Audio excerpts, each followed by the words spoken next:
Hi guys. Thanks for being here. Thanks for coming back and being so patient with me because it's been a while since I've been here.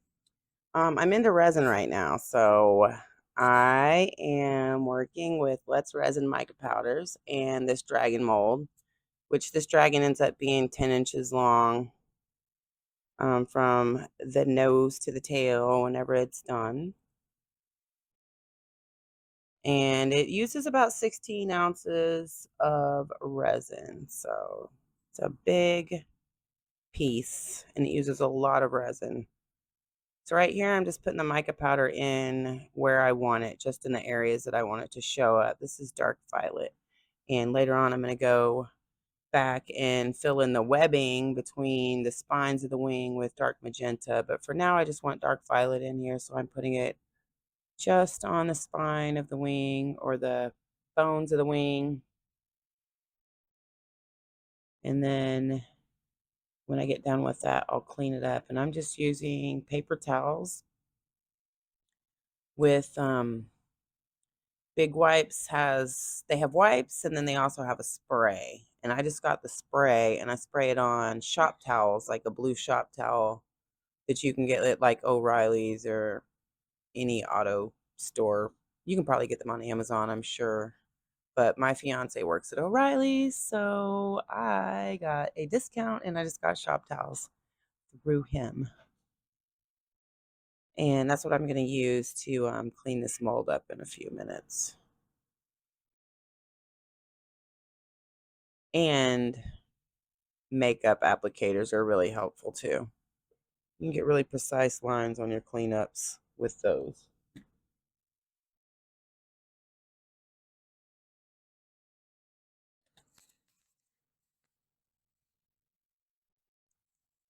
Oh, sorry, my hand's in the way right here.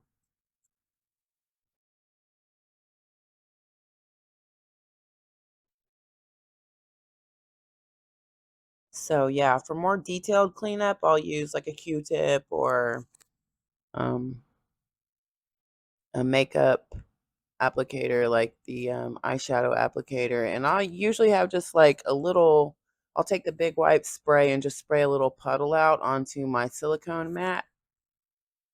And then I'll just use that little puddle to dip like a Q-tip or a micro brush into, just to get into like little tiny spots that I need to clean up. Like these scales are super small and very detailed. So to clean those up, I needed to use Q-tips.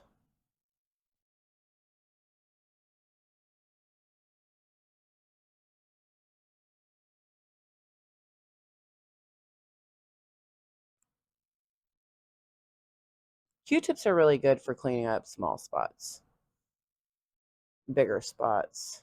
The micro brushes are okay, but they just don't, like, you have to clean it every single time you go in, and it just doesn't clean a whole lot. Q-tips are a lot better, but then again, you have to change out your Q-tip every single time because it does get really dirty really fast. So I'm just putting in some fuchsia around the horns and the plumage and his cheeks, just as an accent. And I decided I wanted to put a little bit on his nose and around his jawline. I just thought it would be a really cute accent. I'm going to blend this in with Tangerine here in a few minutes. This process does take a little bit of time, but it's really satisfying and totally rewarding once you get to the end and you get to demold it and you get to see exactly how all of your colors worked together. So I wanted to put this fuchsia on the top of his haunches and his legs, just to sort of like, just to accent. I keep having to turn it over because I can't tell exactly where I need to put my colors if I'm not looking through the mold. So it looks kind of funny to me from this side, so I can't tell exactly where I'm putting the color at. So I'll look through it to make sure I'm putting it in the right spots. That's the cool thing about these clear silicone molds is that you can look through them. And right there I put pink at the very end of the moon because I thought it was the tail for some reason. I don't know why I thought that was the tip of his tail, but I go back and fix that later. You'll see it. That gets fixed. So I'm just cleaning it up with a paper towel that has some big wipes on it, and just going over all of the spots that I don't want any of the color in. This is the tangerine. I thought this looked really pretty with the fuchsia, kind of ombre. I like the way it faded from pink to orange. It's just gorgeous. And then a little while, when I put the cyan on the moon, you're going to see it blend over the orange down there on his little feet, on his claws. It's so pretty. It gave me an idea. So the next dragon, I'm definitely going to use this tangerine and cyan and see if I can get an ombre effect with orange, green, and blue.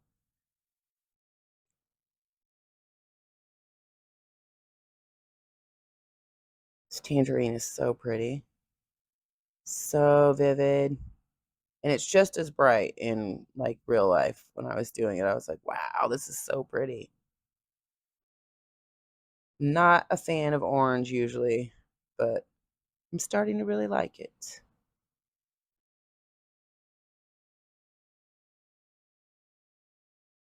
So using a smaller brush just helps me keep the mica powder where I want it instead of having it go all over the place. You'll see me use a bigger brush whenever I get ready to fill in the moon, because everything else is already covered. So at that point, it won't matter if I put the blue on top of anything else. The only thing that's going to show is what's down first. So that's the reason I'm cleaning between colors, to make sure that the only color that shows is the one that I put down first. A little bit of cleanup.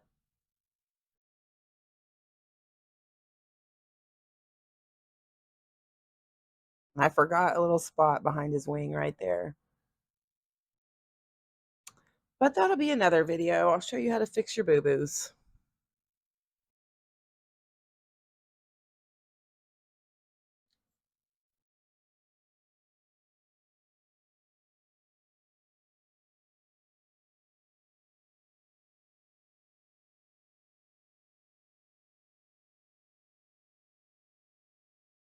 This is a dark magenta, and this is what I'm going to fill in the webbing on the wings with. And you'll see that I get it on part of the moon here, but it's so easy to clean off with that big wipe spray and a shop towel. The reason I'm using a shop towel is because it's doesn't have fibers. It's not going to leave any parts of itself on the mold. It's going to come off really clean. It's going to clean the area and not leave anything behind.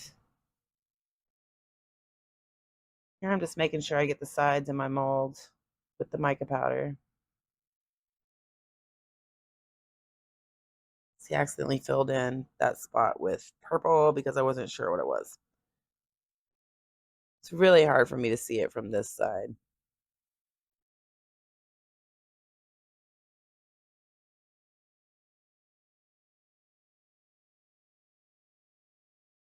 A little more cleanup.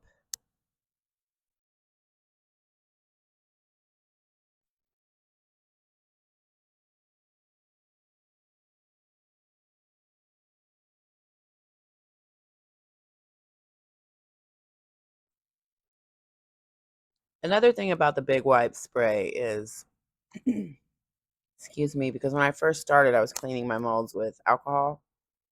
I realized that if I do that, then the mica powder will no longer stick to my silicone mold. But using that big wipe spray, it has some sort of conditioner in it for your molds. And you can clean the mold off and the mica powder will still stick to it. So here I am putting the blue in for the moon. And I put white down the middle as sort of an accent color, just to accentuate the outermost part of the moon, just to sort of give it a highlight. The first moon that I did was a black moon. It was a silver moon, but it came out more of a grayish, dark grayish color. And the next moon that I did was a gold moon, and this is a blue moon, and I like this blue. So here's me fixing the tip of the moon, turning it from pink to blue. When I'm flipping it over, I'm just getting rid of extra mica. So I'm using Let's Resin, Epoxy Resin, and it's going to take 16 ounces total. And I start out pouring 10 ounces, and then I come back like 12 hours later and pour 6 more ounces over the top of this to fill it up. So altogether, it was 16 ounces of resin. That resin paste is amazing, and I think I actually used too much right here. I probably could just have done with one strip, because look at this. It is so potent, so strong. If you don't have a degassing chamber, I suggest, and you're into resin, I suggest saving a little bit of money and getting one, because it makes all the difference in the world.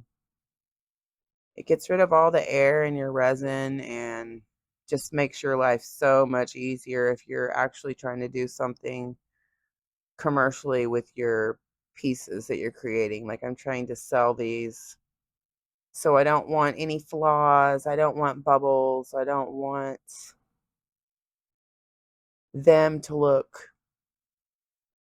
funky. I want them to be nice. I love watching the bubbles pop. It's my favorite part. I literally just stand over my degasser and watch it. That's me opening up the vacuum chamber and all the bubbles releasing. And so now I'm just going to pour this in slowly to make sure that I don't get air anywhere that I don't want it.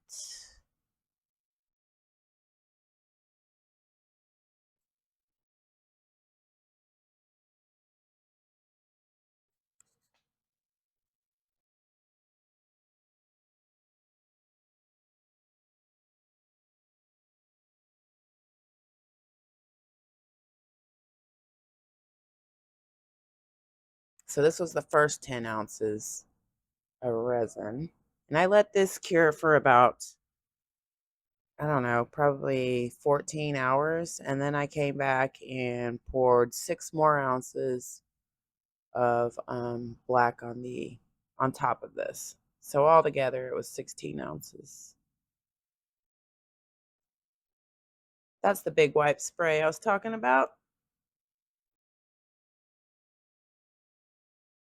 It's amazing. I got it on Amazon. Just look up Big Wipes spray. It's the coolest stuff. I use it to clean out all my silicone measuring cups and my molds, and I clean my mat with it. This is a little tiny glass spray bottle that I found on Amazon. It's actually a little tiny perfume bottle, but it was so cute. I could not help. Like, I use it to spray alcohol on the back of my resin after I get done with it, because it's just freaking adorable. And I have a thing for miniatures. So that's definitely part of my resin toolkit now. I don't know why my camera wouldn't focus right there. Okay, are you guys ready? There's the mold, nice and clean. Here it comes. Ooh.